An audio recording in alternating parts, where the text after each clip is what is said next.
আজকে সকালবেলা ঘুম থেকে উঠেই দেখছি কি পুরো মেঘলা ওয়েদার, আর রাত্রির ভোর যেন বৃষ্টি হয়েছে, কিচ্ছু টের পাইনি, ঠান্ডা ঠান্ডা ছিল আর বেশ ঘুমিয়েছি। একটু চিন্তায় আছি, কারণ চিন্তার কারণটা দেখো তোমরা, দেখাচ্ছি। এই যে কালকে অনেকগুলো জুতো বিকেলবেলা বসে না কাচা হয়েছে, আর এই মোটা মোটা জুতো যদি না শোকায় বলো না, একটা গন্ধ ছাড়ে না, বাজে রোদে না দিলে। সুপ্রভাত বন্ধুরা, তোমরা কেমন আছো? আশা করি নিশ্চয়ই ভালো। আমরাও সকলে খুব ভালো আছি, সুস্থ আছি। আজকে সকালটা একটু অন্যরকম শুরু হলো, কারণ এখন বাজে কটা বলো তো, 7টার মতো। উঠে গোবিন্দভোগ চালের ভাত বসিয়ে দিয়েছি, উঠে আগে গা কাপড় ধুয়ে নিয়েছি, নিয়ে গোপাল সোনাকে তুলে বসিয়ে দিয়েছি, আর কটা আলু একসঙ্গে মানে মাইক্রোওভেনে সেদ্ধ করে নিয়েছি, স্যান্ডউইচ করে দেবো। আর এদিকে গোবিন্দভোগ চালের ফেনা ভাতটা বসিয়েছি, কারণ মেয়ের এক্সামের সিট পড়েছে অনেক দূরে, শিয়ালদা, সেই কারণে ওকে আগে বের করে দিই, তারপরে আর একটা বেরানোর তাড়া থাকলে না মানে খুব মাথার মধ্যে চিন্তা থাকে, আর যেহেতু অনেকটা দূরে যাবে তা স্যান্ডউইচটা প্যাক করে দেবো, নিয়ে যাবে আর ভাতটা খেয়ে যাবে। আমি দেখো যতই যা হোক সকালবেলা আমি যখনই বেরাই আমি ভাতটা খাইয়েই বের করানোটা পছন্দ করি, আমার এটা, আর ওরাও খেয়ে যেতে ভালোবাসে। তারপর চাটাও খেয়ে নিলাম, প্রদীপও বেরাবে, কারণ মেয়েকে ওরই দিতে যাওয়ার কথা ছিল, কিন্তু ও গেল না, কারণ ওর বান্ধবীর দাদা মানে যাচ্ছে ওদের সাথে, ওই কারণে আমরা একটু নিশ্চিন্ত হয়ে স্টেশন পর্যন্ত ছেড়ে দিয়ে আসবে। লোকাল ট্রেনে যাওয়ার কথা ছিল, কিন্তু লোকাল ট্রেনে না আমার মেয়ে প্রচণ্ড ভয় পায়, কী কারণ আমি জানি না, কোনোদিন বলতে পারলো না কী কারণ। মেট্রোতে ভয় পায় না। তোর বাবা ওকে স্টেশন পর্যন্ত ছেড়ে দিয়ে মানে ওর বান্ধবীর দাদার হাতে তুলে দিয়ে আসলো, বান্ধবীও গেছে। আর তারপরে ও বেরিয়ে যাওয়ার পরে আমি কিন্তু কাজকর্মে এখন হাত দিলাম, কারণ দেখো সকালবেলা বেরাবে, অত সকাল সকাল বেরাবে, আর আমি এমনি রাত করে শুই তো একটু উঠতে লেট হয়ে যায়, কিন্তু চিন্তায়ও শুই। যাই হোক আমার ঘুমটা ভেঙেও গেছে, নিশ্চিন্ত ওকে বের করে দিয়েছি, টাইম মতো শান্তি। আর প্রদীপ কিন্তু ওকে আনতে গেছিলো, কারণ ওর বান্ধবীর একটা পরীক্ষা ছিল, ও চলে এসছে দাদার সাথে পরীক্ষা দিয়ে, আর পরে মেয়ে যেহেতু একা পড়ে যাবে, ওর বাবাকে বলেছিল আনতে যাবে। আমারও যাওয়ার কথা ছিল, কিন্তু জানো তো আমার আর হয়ে ওঠেনি। তারপরে প্রদীপ যখন বেরিয়েছে না, মুষলধারে বৃষ্টি, ও প্রথমে ভাবছিল গাড়ি নিয়ে যাবে, তারপরে শেষমেশ সেই মেট্রো করেই গেছে। তাও এসে বললো না সুবিধাই হয়েছে, গাড়ি নিয়ে ভাগ্যিস যায়নি, শিয়ালদায় সিট পড়েছে।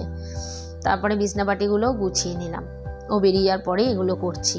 আর ছোটো মেয়েটা এই ঘরে শুয়েছিল, ওকে আজকে ওই ঘরে তুলে দিলাম, বিছানাটা ছেড়ে বললাম যে ওই ঘরে গিয়ে একটু শো, উঠে গেলে কি করবে বলুন তো, পায়ে পায়ে ঘুরবে তো, কাজ করতে দেবে না, আমি কাজগুলো তাহলে করে নিই, ওই কারণে ওকে ওই ঘরে দিয়ে এসেছি। এই তো বিছনাপাটিও তোলা হয়ে গেল।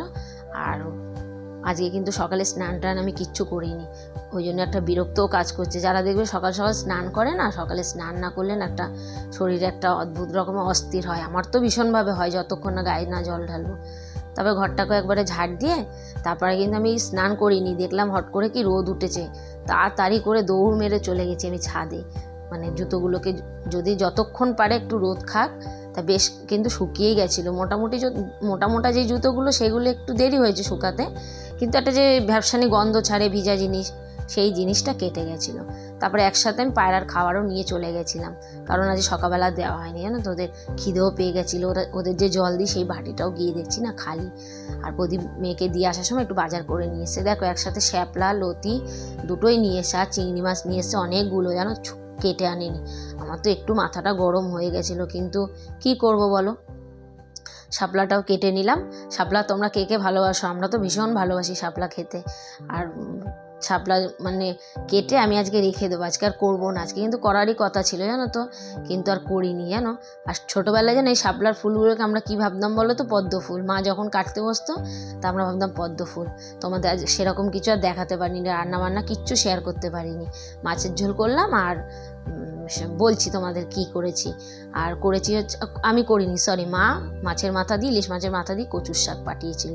আর ছোটো মেয়েটা মাছ টাছ না একদম খেতে চায় না, চিংড়ি মাছই খায়, ওকে একটু ডাল সেদ্ধ ডিম সেদ্ধ করে দিয়েছে, আর চিংড়ি মাছ এনেছে কটা ভেজে দিয়েছি।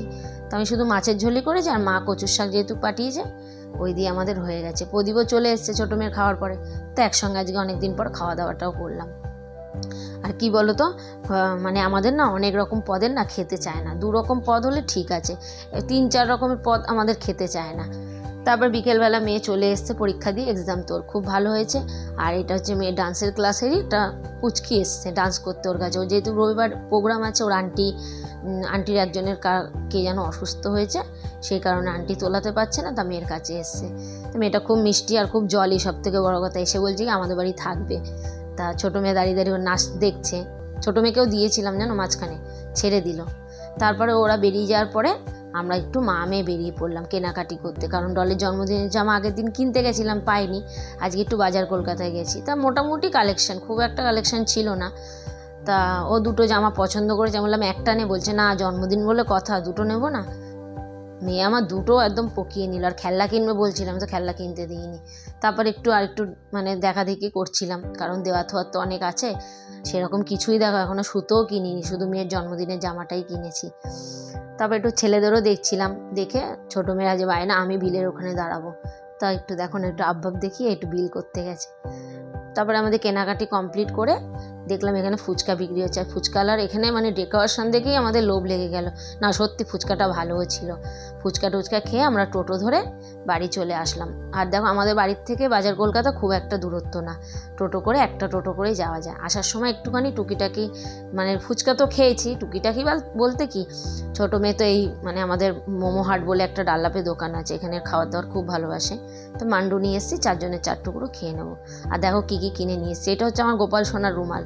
তারপরে একটা দুখানা দুজনের প্যান্ট কিনেছি, এরকম একটা লং কিনেছি, একটা 3/4 প্যান্ট কিনেছি, এরকম একটা লং সাদা প্যান্ট, সাদাটা নিতে বারণ করছিলাম, আর এরকম এই যে একটা ফ্রক নিয়েছে ছোটো মেয়ে, আর দুখানা ড্রেস নিয়েছে। তো চলো তোমরা দেখো কী কী নিয়েছে, আর দেখো না পছন্দ হয়েছে বলছে। তো ভিডিওটা আমি এখানেই শেষ করলাম। তোমাদের যদি কিছু ভালো লেগে থাকে ভিডিওটি লাইক করো, কমেন্ট করো, শেয়ার করো, চ্যানেলটি অবশ্যই সাবস্ক্রাইব করো। এবার কিন্তু ওর একটু হট প্যান্ট পরার ইচ্ছা হয়েছে, হট প্যান্ট আর এই শার্টটা নিয়েছে, বেশ ভালোই লাগছিল পরে। তা আমি বললাম তুই পরবি তো, কিন্তু কারণ ও কী বলো তো, ফ্রক পরতেই বেশি ভালোবাসে। তা বন্ধুরা ভিডিওটা এখানেই শেষ করলাম, তোমরা আবার নেক্সট ভিডিওর জন্য অপেক্ষা করো, খুব তাড়াতাড়ি আমি তোমাদের সামনে আর একটা ভিডিও নিয়ে আসছি। Tata, bye bye, good night, সবাই সুস্থ থেকো, ভালো থেকো।